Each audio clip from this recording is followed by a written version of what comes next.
Welcome back, Streamers Reloaded. My name is Tom and let's get right into the news. And beginning today, we have a few follow-ons from the DMCA Wave 2 stuff from last episode. As a quick reminder, many streamers received an email from Twitch stating that their content has been removed from Twitch in compliance with DMCA. But no streamer was told what content was removed or the specific cause of the takedown. So this first one comes from the streamer Amazonian, who shared that she did a Twitch bounty, but due to having the stream DMCA'd off the platform, she was told that the payout for the bounty was $0. So for those who don't know what the bounty board is a system only for select partnered streamers where they can play certain games, generally for an hour or so, and receive a money payout for doing so. Streamers are generally not supposed to talk about how much they're being paid for these bounties, but we do have one streamer who sort of exposed how well the system pays out back when it first came out. And that comes from Wreckfall, who back in May of 2019 showed this bounty board and showed that he was getting offers around $8,000 per hour to stream certain events. Twitch is actually making it really easy for streamers to make tons of money now, because they have like built-in sponsorships. You don't even have to get a manager or anything. Stream League of Legends for 1 hour and they'll pay you $8,400. Watch Street Fighter for 30 minutes. It's crazy. So of course, back to Amazonian, she shared in a clip that the payout for a bounty she did was changed to $0 after that particular stream got hit with the recent DMCA takedowns. Ugh. Twitch detected a copyright infringement on a VOD, so they deleted the VOD. They didn't run it by me, they just deleted the VOD, it's gone. I had a sponsored thing in that stream, and through their system, it wants the VOD to be there. They have essentially taken away my monies.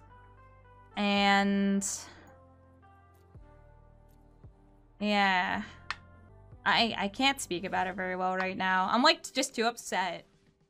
Amazonian later shared on Twitter, Twitch deleting VODs because of supposed copyright strikes had led to me having my bounty board's payouts revoked. I have no idea what would, but this is literally money from over a month ago that just vanished after I put the work in to earn it. Which we can see in the image that the payout was revoked for the reason, no VOD recording of bounty. Then adding, note, this is during a time when I have only played music I have the rights to broadcast on my channel. This is an outrageous thing to happen. I tracked down the date of the sponsorship, March 14th. There is no reason I would have needed a VOD live for 6 months to receive a payout, even if I did manually delete it. Per the terms of agreement on bounties, VODs need to be enabled, that's it. Well, that's where we come on to the next day, slightly anticlimactic due to the traffic around this clip getting 100,000 views. Amazonian updated saying, update, Twitch got back to me saying this was an error on their end and they don't know why it happened. Now I have absolutely no idea what's going on, but I guess I'm getting paid. Thank you to everyone who collectively expressed outrage at this happening. Following on, we got another update from the last episode. As a quick reminder, the politician AOC decided to stream on Twitch with the intention of getting viewers to go out and vote for the next US president. A lot of big streamers wanted to join because AOC brought in peak viewership numbers of over 400,000. In one particular case, TrainWrecksTV got a little angry on Twitter because he wasn't invited, and tweeted, when you're done playing with the Disney Channel AOC, me, XQC and Ninja are ready. Later on, when this stream ended, AOC tweeted thanking those who joined her, which led to XQC responding with a thank you, which was just sarcasm because XQC was never invited, and then TrainWreck responded saying that her team isn't to blame and in fact Train was invited. After that, Hassan Abbey, who did play with AOC, responded saying that he went and asked if anyone else was invited and they said no. So that's what we follow on. Shortly after last week's episode, we have an additional response from TrainWrecksTV side on stream. So for this one, there is a clip and Train here stands by his original statement saying that he was invited but won't go further into it because he would be throwing others into it that don't want to be involved. So this one comes down to who do you believe more? Number one, was Hassan either misinformed or lying in that previous clip? Or is Train here lying and was in fact angry when he wasn't invited in the first place? But anyway, here is the clip. Yeah, what's up, man? You're definitely not mad you didn't get invited to the AOC game, right? So I guess I'll clarify it since... Definitely not mad. Yeah, I wish XQC was still here because I guess Greek knows enough as well. Greek, XQC, and Devin knows too. But listen, here's what I'll say. I wasn't upset about not getting invited because I did get invited. That's not what I was not upset about. But if you knew half the truth, Slasher, you would be on my side instead of making it into a joke. Like, I don't listen. I really have no idea. I don't know. Yeah, if AOC, listen, if AOC and her team decided, okay, Train and his possible, him saying no shot, or his language saying, you know, cock or fuck, you know, we feel like it's not brand friendly, right? Even though, right? I would understand that. Like if it came from her team directly where it's like, you know, we don't know, I would understand it, right? I get it. But it just wasn't the case. Do you understand? Like, and I wish I could go deeper into it, but I just can't, right? Because it'd be throwing a lot of people under the bus that, you know, gave me my information. So unfortunately, I got to just take the L and take whatever shit comes my way. Following on, we got a ban from that of Pink Sparkles. First found out through that Twitch ban bot on Twitter. Pink Sparkles later tweeted herself saying, "Twitch effed me in the ass again. I kinda deserve it. I'll be back tomorrow and we'll talk about it." So of course it's been longer than a day, and the original reason no one knew. Asmongold decided to make a joke about this similar to that of what Slasher did with Doc. So going on stream, Pink Sparkles has talked about the ban, and she said that the ban had to do with wearing too short shorts, of which a Twitch staff picked up on it, took a screenshot and sent it to her. Shorts covering my butt. I don't get it. I guess you can't show the back of your butt. Like, so, moral of the story, chat, is I'm never turning around on my stream ever again. Ever again. I know, Pepe Hands, very sad.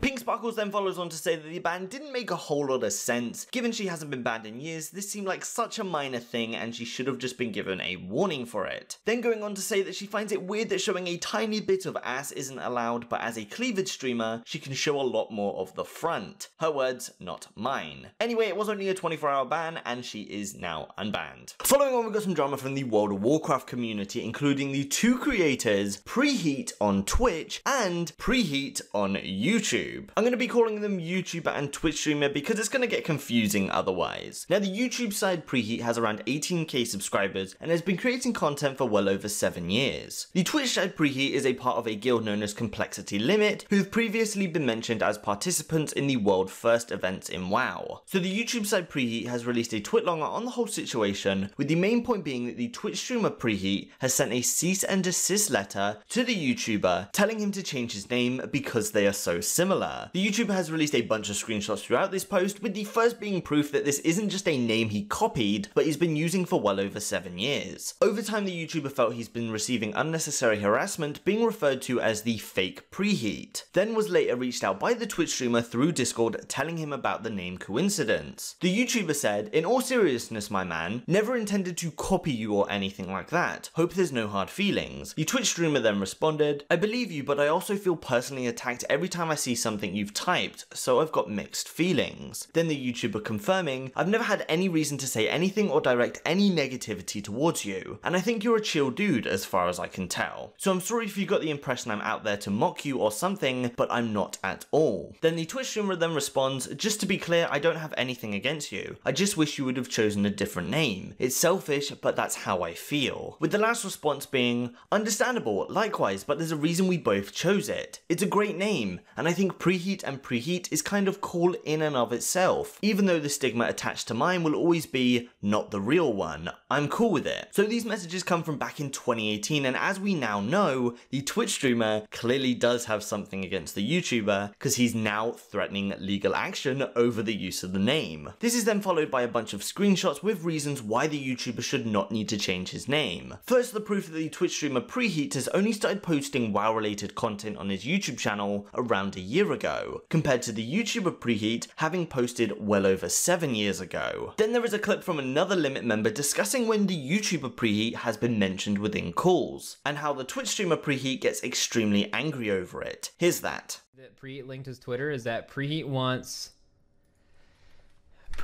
to knock off the other PreHeat. There's another mage named PreHeat who just like took his name but spelled it differently, and he like tries to create YouTube content. And even though this kid's like super innocent and he probably doesn't mean anything by it, PreHeat like, well, I don't want to say he like despises him, but every time he gets brought up, he gets super mad. And it's not like I don't even know if he cares. It's just like he thinks that guy's like fucking impersonating him, because he gets asked like all the time. People are just like, "Yo, dude, loved your new video," and then he just has to deal with that all the time. I think it's fucking hilarious. So following on, there's a few more documents to show from this twit-long. Firstly, cease and desist does exist, and then there is a link to the document showing the term PreHeat has been trademarked. So after this twit-longer came out, it was posted to the World of Warcraft subreddit and blew up a bit. So that's where we come on to some outcomes and onto Twitter with further explanation from the Twitch streamer PreHeat, saying, at the beginning of this year and after being laid off due to coronavirus, Brittany and I decided to turn content creation into a small business to support our family and pay bills. Part of that was creating an LLC and filing for a trademark to protect our new business. We were hoping to make this announcement under more exciting circumstances, but here we are. In the past there may have been some animosity due to our fans trolling one another, but I have no ill will, just trying to protect the business Brittany and I have started for the future. After this, the guild complexity limit has responded to the harassment from the community of the YouTuber and has said, as a guild we stand by those who have spoken up and courageously shared their stories. We've taken this opportunity to evaluate our own guild culture and are evolving our code of conduct to further reinforce our guild's values. We do not condone harassment or discrimination of any kind and are committed to fostering a safe and supportive gaming community. In the coming days, we'll also be announcing an initiative in cooperation with other guilds that support this mission. Then the guild master of Limit also releasing a statement saying, yesterday we learned about the C&D situation between our guild officer PreHeat and content creator PreHeat. We don't agree with how it was handled, and this conduct is not in line with what we would have expected from any of our members. We have since demoted PreHeat from officer rank. It is our wish that PreHeat takes steps to resolve this situation in a quick and professional manner. So based on the responses to PreHeat's original tweet, most people aren't too happy. It has a lot more comments than likes. So finally, that's where I pass this one off to you. Should the YouTuber PreHeat have to change his name or not? Next up, we got one from the streamer Onision, who towards the beginning of this month showed up on Twitch. As Onision already has a following on other platforms, coming across to Twitch, he requested and was instantly given partnership. And well, earlier this month when this happened, a few people on Twitter shared that they were not okay with this, given that in the past, Onision had some allegations placed against him. So earlier this month, one tweet that stood out came from the YouTuber and streamer Celestia Vega. This one reads, "It makes me very uncomfortable and concerned for any children on the platform that somehow this well-known child groomer and predator got approved for partnership. Please do better, Twitch. As someone who was literally groomed by a Twitch streamer as I was a child, it is so important to me that we need to stop the exploitation of vulnerable, younger fan bases. We should be doing everything we can to stop this behavior, not rewarding predators with partnerships." Well, this original tweet got a lot of traction with over 24,000 likes, but at the time, nothing had been done about Onision, and that is until this week. Onision's partnership has of course been removed. He appears to not be too happy about this one, as he went live on YouTube and had banners across the top saying, "Please contact Twitch for sub/bits refund. They robbed you. Only donate through my official website." So that's ultimately it. A lot of streamers were angry that this particular person was allowed on the platform given their background, and now something has been done about it. And for the last one for today, we have a ban from the streamer HermanLi. For those who don't know, he is the guitarist for the band Dragon Force. So he got banned, and instantly the speculation is that the ban had to do with the recent DMCA takedowns, with the irony here being that HermanLi got DMCA'd for music he helped create. So he has tweeted not confirming the reason, saying, "My Twitch channel is currently suspended. Today I will be streaming on YouTube instead." So of course this is absolutely blowing up on Twitter, and we don't know the confirmed reason or even whether HermanLi will confirm it himself when he goes live later, but here are a bunch of those tweets. And that's the last one for today, and that's where I'm going to end today's video. If you enjoyed today's video, please leave a like, it really does help. I want to thank you all for watching as normal, and I hope to see you in the next one.